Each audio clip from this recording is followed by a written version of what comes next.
If buyers stop buying debt, and if the Fed is not buying a lot of the government's issuance of debt, which it's not going to be doing, obviously, as it unwinds the quantitative easing effects, what is the scale of the calamity that investors ought to be ready for?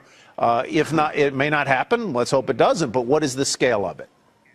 Oh, I think it's huge. I think that we have a greater distortion and a financial danger sitting out there bigger than ever before. I don't think the world has ever experienced anything like a fiat currency that's lasted for 40 years and getting away with a rigged election, a rigged economy with artificial interest rates and this huge deficit. Everything is just, very burdened with debt, and there's no stopping it. I just don't think the average person buys bonds for an investment reason. It doesn't make any sense. So no, I think the correction is going to be huge, and I don't think anybody can predict. But I think this correction we had in 08 and 09 wasn't allowed to really go its course and restore some sensibility to the market. I think that will be a mild correction to what could happen. I really think it's big because of the dependency on debt. And what about the dynamics of how many young people are working and producing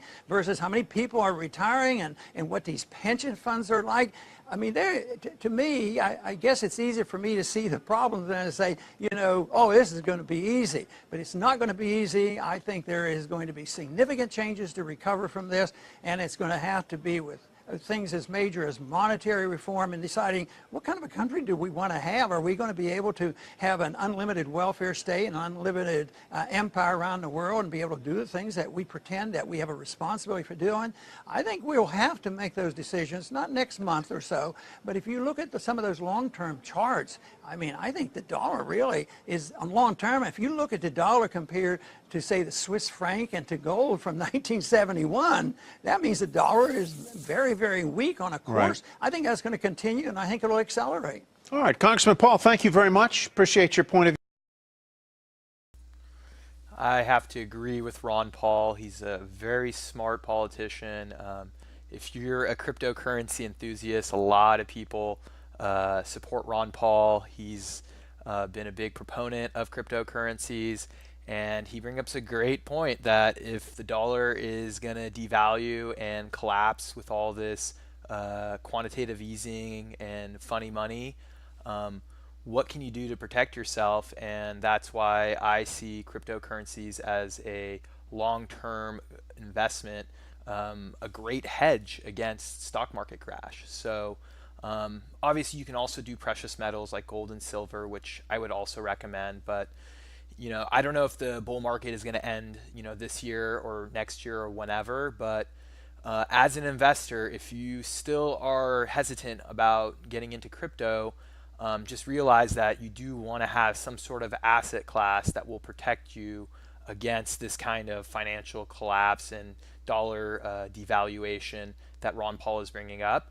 And the best hedge, obviously, if you want to look at history in 08 and 09 was precious metals, but and obviously commodities too had a huge spike, oil. But another asset class that I would highly consider is cryptocurrencies. So if you have some time, do some research. Like I said, I don't know if you want to put your entire portfolio, and especially if you're new to this market space, maybe put in a small percentage and kind of learn about it.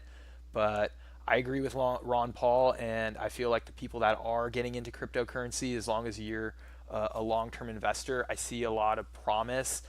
We still don't have regulation, so we're still waiting for the Wall Street money to come in and the pension money to come in, and this is another economic event that could happen if we do see a collapse or a devaluation of the dollar.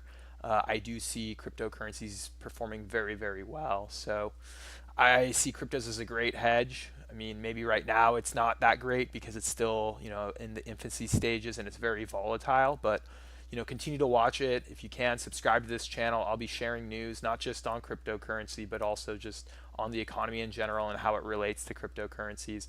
And I think the best way to hedge yourself against a economic collapse is obviously owning some sort of precious metal, but diversity is key, and I think that owning crypto is another great asset class.